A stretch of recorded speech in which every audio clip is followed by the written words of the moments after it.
Hi, this is Jeff Rouse, executive producer of Our Story Productions. We're just getting ready to shoot some new shows of Martin County on TV. We haven't shot any for a while because of the coronavirus. We're glad to be back. Hope you enjoy the new shows. Some of the ones we're going to be showing in the near future will be from before the virus and some after. We hope you enjoy them all.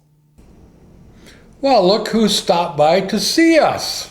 Hi, I'm Sarah Striemer. I'm the principal at St. John Vianney. St. John Vianney, you know it very well, a very nice school, so glad you stopped by. So before we get started and learn about St. John Vianney, tell us a little bit about yourself. Well, my name is Sarah Striemer. I've been teaching at St. John Vianney for 18 years. 18 years? This is my 18th year. Wow, good for you. I was a teacher there for 14 years, and now this is my 4th year as a principal. My family and I live over by Welcome. Okay. My husband and I have 4 kids. Our 2 oldest boys have graduated from St. John Vianney, and they now go to MCW. And then we have twins that are going to start their 6th grade year this year. So you're busy. We are very busy. Very busy. Yes. And you're from the area originally? I grew up over by Amboy. Okay. Yep. Very good. Very good. So tell us a little bit about the school and its connection with the church. Our school is a parish school, which means that we're affiliated with St. John Vianney Church. And we're in a cluster with East Chain, Holy Family Church, and then St. Mary's in Winnebago and St. Peter and Paul's in Blue Earth. So those churches help support the school. Our school goes preschool through 6th grade. Okay. Since I've been there, we average between 80 and 100 students each year, which is really great. And we just have a lot of really good things to offer. So staff, how many teachers? Obviously you have the teachers for the grades, but how big a staff do you? So I have 1 teacher per grade, preschool through 6th, and then we have a Phi-Ed teacher, so the kids get to go to Phi-Ed every day, and then we have a music teacher who comes twice a week. Wow. And your duties are? Well, I, along with Father Bierman, our parish priest, am in charge of running the school and making sure that everybody's doing what they're supposed to do every day. It's a no-brainer Yes. kind of thing. That's right. So tell us a little bit about some of the specialties of the school and why a person would want their child to go to the school. I think the biggest thing that St. John Vianney has to offer is the family feel. All of our kids know each other, whether they're in preschool or 6th grade. They all intermix all the time, whether it be with mass partners or out on the playground, seeing each other in the hallway. Sure. And they keep that connection once they leave, which is really nice. I also think that we offer a really high, vigorous academic education for our students, which is something that you can't find everywhere. Sure. We are, whether it's a learner that might be struggling a little bit, our teachers know how to help them learn and how to help them be a better student. And then also those students that need a little bit more of a challenge, our teachers are more than willing to help them with enrichment and activities that are going to build their knowledge base. Correct me if I'm wrong, but kind of like in the older days when you had a little more one-on-one, a little more connection, and you know everybody in your school. Right. So our classes average about 13 students per Excellent. class. So there is a ton of one-on-one help with the teacher and the students. Wonderful. And what's really nice is the kids are all very close, so they help each other too. And so they're learning skills that are growing their social skills, moral skills, virtues. They're getting a really good foundation. So by the time they leave us in 6th grade, they're ready to move on to 7th grade, whether that be at the Fairmont Public High School or MCW in Sherburne. Some of our families choose to homeschool their kids, but they have that good base, so they're Wonderful. ready. So are the students mostly coming from the Catholic faith? Actually, we have a wide variety of students. Since I've been at St. John Vianney, we've had Hindu students, we've had Indian students, we've had a wide variety of faiths. We do teach the Catholic faith every day in each of our classrooms, which all of our families seem to really embrace and be happy with, just because it gives the kids a really good foundation. And we have had parents of other faiths come in to teach certain classes to just explain to our kids what their family believes, which I think is really important for all of our children to know about. So tell me, where you see the school going? Is it good? Do you want it to get a lot larger? Do you like the size it is? I would always love to have more students. Sure. I think that sometimes people get a little frightened when they hear that you have to pay tuition to a school when you could go and get it free at the public school. Sure. But when parents come into our building and when they've experienced all that we have to offer, they don't want to leave. A lot of parents will say, well, we'll just stay for kindergarten because they like the idea of a small kindergarten and then we'll leave. They never leave. They always stay. That's great. It is. It's wonderful. In the future, do you see some expansion? Will it always be through the 6th grade, or what go from there? You know, I would love to increase the grades that we have to offer. At this time, before I could do that, I'd have to make sure that all of my K through 6th grades are full. Sure. Yep. Absolutely. Yep. Did you know that we have footage of things that have been shot from years ago by previous TV shows on a segment that we air once in a while? Would you like to see one of those? That would be awesome. So let's go to another episode of Martin County on TV Flashback. A lot of people volunteer their time just to help us out, to give you people a chance to see what goes on in Fairmont. Not just folks in the area either, the high school students that help put on the whole show. That's Media right. production class. One young man's done a couple just super stories, one being the dredge story. Right, that's a good story, and we had actually produced, and everything was done by the students in the class, so let's take a look at that dredge story. This is quite interesting. If we can get If we can get the machine to take it, this is quite interesting. I don't believe we can. Our machine Jeff is not Hagen, working. technical master, working with the machine. Let's try this again. And once again, we lead in with the dredge story, done completely by high school students from the Fairmont High School Media Productions class. Jeff, push play. I'm trying, but it isn't working. Put it in this one. It won't even come out now, though. There we go. Here Let's we go. try this now. Let's see this dredge story.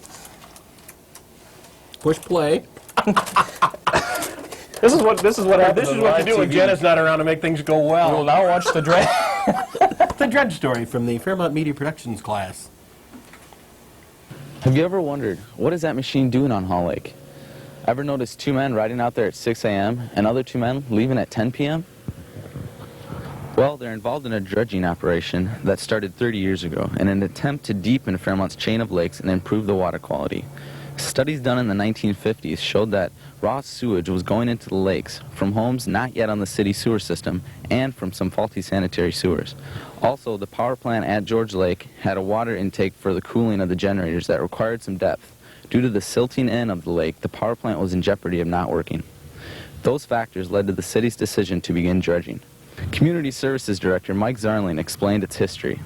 Actual dredging started in 1966 in George Lake, and we spent 66 and 67 actually dredging George Lake.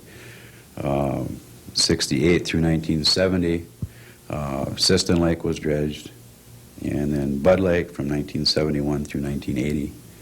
The Hall Lake project started in 82 and has been ongoing off and on since.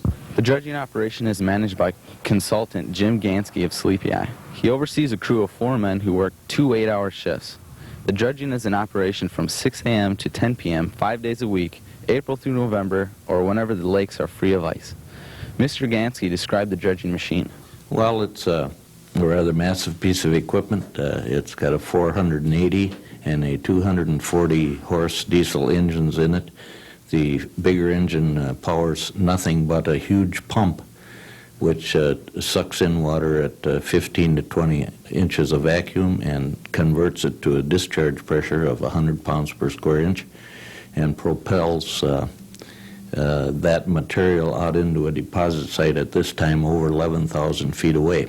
The site is located east of Highway 15. The sludge that is deposited is decomposed vegetation consisting of approximately 70% water and 30% mud. Its effect on the farmland? Originally, when deposit sites were made through dredging, the thought given us from agronomists and various people in universities was that they had to lay idle for 10 or 15 years, and I always argued that theory. And when I came to Fairmont about 9 years ago, the first thing we did was we hired farmers to go out and till up all of these deposit sites, and basically they've all been in production ever since, and they are very extremely high quality soil, often needing very minimal amounts of fertilizer. They have tremendous water retention. The problem with them is that when you fill a wet area, you often end up with a wet area. But if you get some subterranean drainage of that, then you get very good quality soil. We now can return a deposit site back to corn production in a maximum of 3 years after it's filled. Mr. Gansky also showed us a map of Hall Lake and explained the current dredging plan. We have this balance of Hall Lake down here, which is being dredged now. However, it contains far less silt than this area did, and that's how the glacier deposited it. The glacier shoved more material like sand and rock and gravel down to this end of the lake as it came from the northwest. So we have decidedly less material down here. And in about 2 years, we'll do several things. We'll basically complete the dredging of Hall Lake. We should create a great amount of real good structure. Pebble beaches for spawning and many, many nice features for fishing. It's also going to fill up our deposit site, and our equipment is now 25, 28 years old.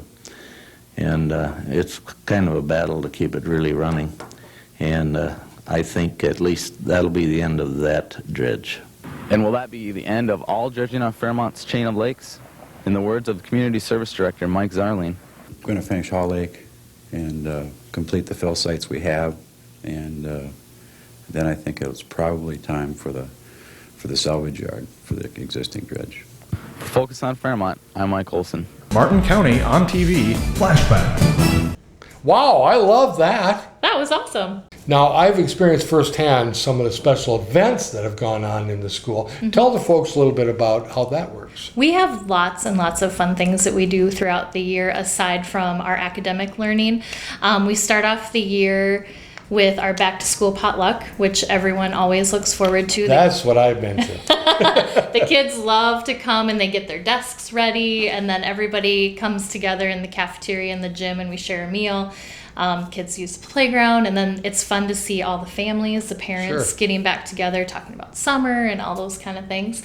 Then in September, we also have Grandparents' Day, which is a great event. Our gym and cafeteria are usually plumb full with grandparents and their grandchildren. We also have the beginning of October, our first fundraiser of the year, which is the marathon. And the kids always look forward to that. We have a Christmas concert and a spring concert. We have tons of really fun field trips that the kids get to go on. As sixth graders, they get to go to Eagle Bluff over by Lanesboro for a 3-day trip, Oh, which nice. is Beautiful really part a of it. great way to end their sixth grade year. Sure. We do field day in the spring, where we start off the day with awards day for the year, and then all the classes get together out on the soccer field, and the grades are intermixed, so their team is comprised of preschoolers through sixth graders, and they just work as a team to have these Oh, how fun fun. like relay races, and it's a great way to end the year. Now, you have on your I know where your property's at as far as the school. Yep. There's playgrounds and et cetera, all throughout that area, isn't there? Yeah, we have a really great playground. A few years ago, we were able to add a couple new pieces, which is really nice. And then we have a really large soccer field, which is awesome. Where do you see the school going in the future? You know, I really hope that our school will continue to grow because we have so much to offer to all of our families in our community. I know we have a ton of wonderful community support.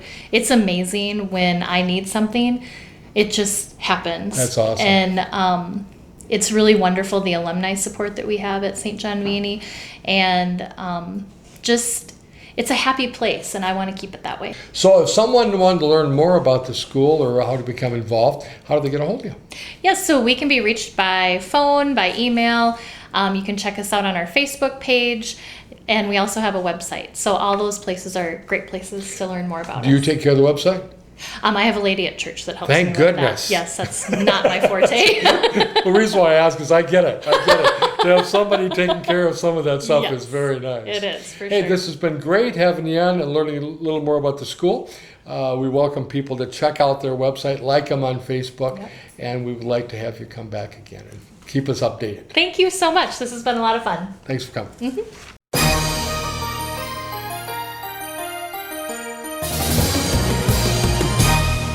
Hi, I'm Ned Koppen with the Fairmont Area Chamber of Commerce. And today I'm here with Dave Welcome from Welcome Motors. Hi, Dave. Hello, Ned. How are you today? Great. That's good.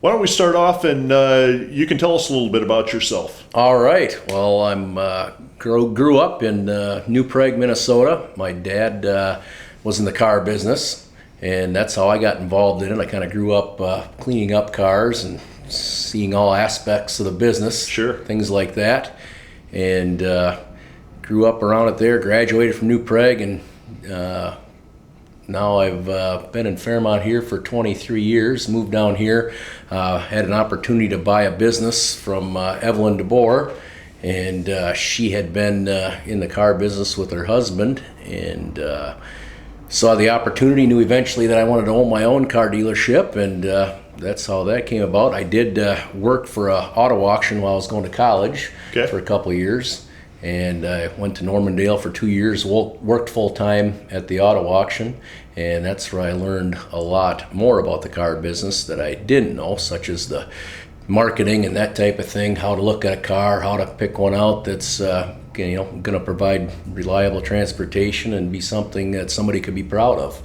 And so that's how that all went about.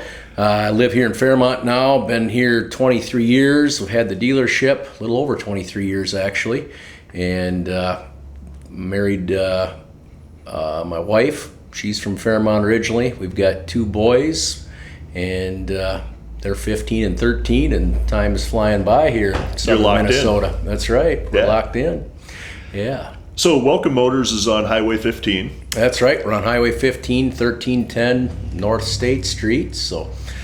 And you've been here for over 23 years, had the dealership for over 23 years. Can you tell us a little bit how car dealers have evolved and some of the changes you've seen during that time? I sure can. Yeah, when I first started, there wasn't anything as far as the internet was just in its infancy stages, and the ways of getting your product out there for people to see and that type of thing was through newspaper, radio, television, things like that. And but basically, you'd put an ad. You get an ad ready for the newspaper every week, and maybe one of the shoppers, and you go from there. But then the internet kind of changed all of that, and our customers seem to be a lot more educated, and they actually know what they want when they walk in the door as far as colors, options, the vehicle they're looking for, and what kind of price they want to pay, and how many miles they'd like, and that type of thing. So that's been a big change. Before that, there's probably a little less selling on my part than there used to be. Right, guiding them through the process now. That's right, but they're well educated. They know what they're looking for. They want to buy a used car like they would order a new one.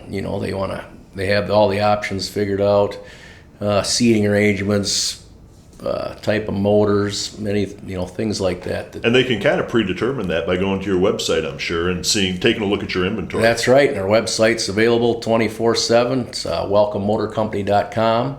Dave, we're going to take a quick break and cut to a segment we like to call Martin County on TV Flashback. I'm Al Travis, and we have in with us now Don Milbrandt, Martin County Preservation Association member. Thanks for coming in, Don. Well, thank you for allowing me to come, because it's an honor to be here and to talk about something to which I really believe in. Well, you're a big fan, and it's called the Red Rocks Center. Yes. But I don't think most folks know it is that. I mean, No. that isn't what it's been in its history. Let's start. It used to be a church, right? That's correct. Back in 1891, a church was started in Fairmont called the First Church of Christ Scientists. It's a Christian Science church. Okay. And in 1897, they decided that they wanted to build a church, and they bought this lot where this church is now presently standing. In 1898, they completed this church at a cost of $9,000, including the lot, which is, back in those days, a lot of money. And for folks that don't know the building we're talking about, some folks out of town, we're talking on the Blue Earth Avenue and what corner? Blue Earth Avenue and 222 Blue Earth Avenue, right by the museum, right across the street from the museum. Across from the museum and a few blocks down from the Opera House. That's right. All right. Now, it was an old church, but it's had some tough times in the recent past in that it wasn't that long ago this place was going to be torn down. That's correct. Just to give you a little survey, in 1898, when the First Church of Christ Scientists moved in there, they stayed in there until 1937, which they built the church now, which is now the Lakeside Funeral Home or Lakeview Funeral Home. Oh, okay. And in 1937, the Christian church purchased it and stayed in there until I think the mid-1980s. Okay. So this has been used as a place of worship for around 90 years. But then since then, the mid-'80s, it's been open? It was used as a antique store for a short period of time, at which time that it closed, and then it just sat empty for about 10 years before, then it started going downhill. How long ago did the restoration start? A year, 2 years, I'm just guessing? Yeah. In the year of 2000, well, just to give you a little idea, I looked at that church for many years, and like everybody else. Sure. Why doesn't somebody do something? Why doesn't somebody take it down or whatever? Sure. And you remember Kelly Parnell? I had her up here Sure, back when we talked about the Pioneer Drive. And I said, Kelly, I'd like to show you something. So I took her down to show her this church. Now, you got to realize a church built in 1898 doesn't mean an awful lot from an older person like me. But for a younger person like some of these here in Kelly Parnell, 1898 is old. It's a long time. Yeah, it's long. And I asked Kelly, I says, Kelly, what do you think? And she says, Don, it's a kind of a bad shape. But I said, look at that date on it, 1898. Do you realize that Henry Ford had not started producing Model T Fords until 1914? There was only one train coming through Fairmont. There was no concrete on the streets, no gravel, just mud. There are wooden sidewalks, really very little electricity. So really, we're getting back to really the beginning area of Fairmont. And they built this church, and how they did it, I do not know, because they had to do it with a lot of hand power. Yep. And horses had to be used a lot. So I asked her, I said, Kelly, what do you think? She says, Don, he says, save it for us. Okay. Save it for this younger generation. You got to make an effort to save it. And I agreed with her. I don't know if any of you realize we lost a beautiful library back many years ago, built by Carnegie in 1903. And so I visited with the Martin County Preservation Association, which is now restoring the Chubb House. And if you have not been to the Chubb House, I would recommend you take a look at it. That was built in 1867. It's a beautiful, beautiful building. That was almost ready to go to be a parking lot for the police department up there. But they felt it was important to save that. Okay. And I agree. I think it was a very good step. Who's involved in the restoration of this church now? And you're calling it the Red Rock Center now. So who all is involved in restoring that now? Well, really, the Martin County Preservation Association is the primary source of people working on it. And we do have some volunteers working down there on a day-to-day basis, but basically it's the Martin County Preservation Association. Does the Minnesota Historical Society get involved with other groups like that? Are they bigger pain than they're worth when they come and help you out? Great. Minnesota Historical Society is the one that really put the stamp on it. I don't know if any of you realize that we have a National Register of Historic Places, and we have a copy in the museum, and I spent some time in the museum, and if you go to page 54, you'll find a picture of Red Rock Center or the First Church of Christ Scientists. And it is already listed in the historical register. So, do you want it to come down if it's already listed in history, as a part of our history? So we called Minnesota Historical Society, and Mr. John Lauber came down to Fairmont, and he met with us, and he took pictures, and he climbed around all over, and he came back, and he says, it's in bad shape. But, we've saved worse places than this. And so it was their help that We're going to quick run out of time, and I want to get a little bit to the meat and potatoes. If you do get it restored, how does someone help you get it restored, and what happens to it when it is restored? Good question. Thanks. I'd like to just give you some idea. This is for those of you who are not aware of what the church looks like, this is what it looks like now from the beginning. It's a beautiful, beautiful church.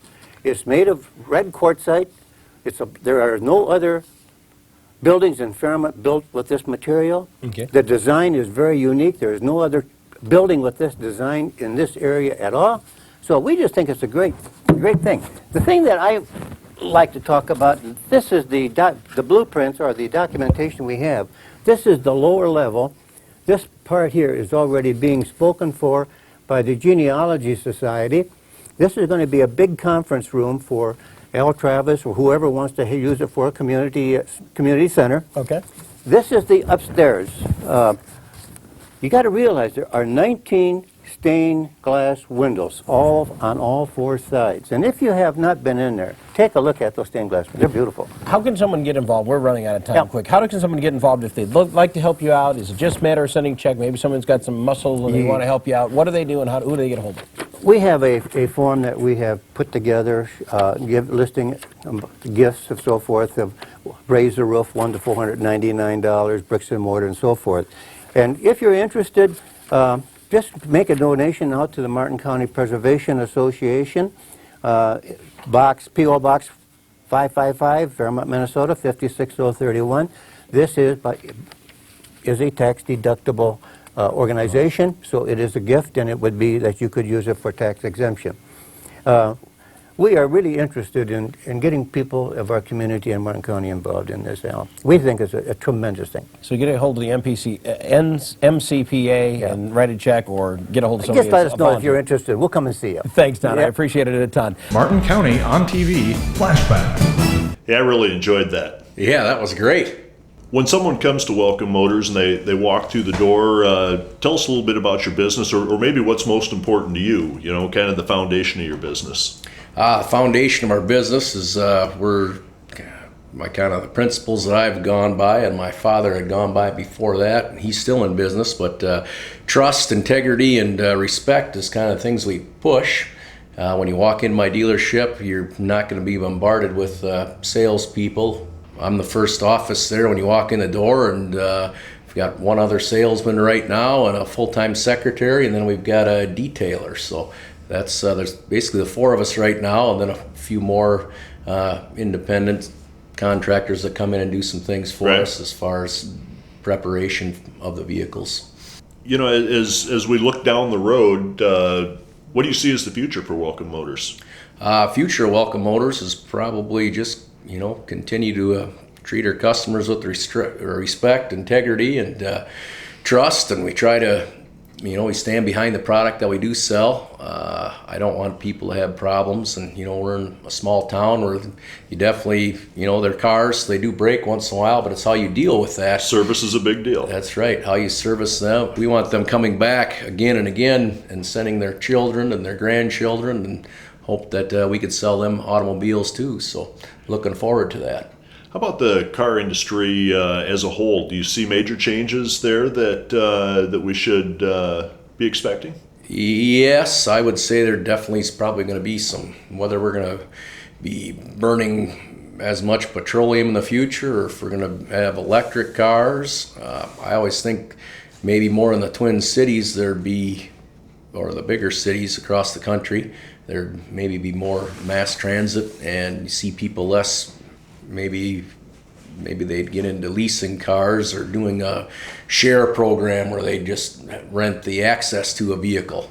But here, I think down in southern Minnesota and more of your rural areas, that's probably not it's probably not feasible. So everybody's probably wants their own independent form of transportation. Now, whether that's going to burn gasoline or if it's electric, that's yet to be seen, I guess. Right. Well, that tells us a lot about Welcome Motors. Is there anything else you'd like to tell us before we're done here today? Yeah, I would just thanks for the opportunity to come down and share my business, and I like to think that we've got I know we've got a lot of satisfied customers, and I know that you do. That's right, Ned, you're one of them, so we appreciate that through the years. It's been great, and just like to form that bond with as many people as we can, and kind of share our expertise and get them what they're looking for. I'm sure that's going to happen. You guys do a great job. You've got a great business, and Fairmont's lucky to have you. Well, I'm lucky to be in Fairmont, so very proud of this community, and it's been a great place for me to grow a family, and I've been very satisfied and happy with it. Now, earlier you mentioned your website. That's right. Our website's welcomemotorcompany.com, and we also have a Facebook page. Be sure and like us on that, Welcome Motor Company. Dave, thanks a lot. It's been great having you here today, and we'll see you next time. Sounds great, Ned. Thank you. Well, there you have it, another episode of Martin County on TV. We hope you enjoyed this episode, and we welcome you to tune in again. Thank our sponsors for making this happen, and remember, it's not just the past, but the present that tells our story.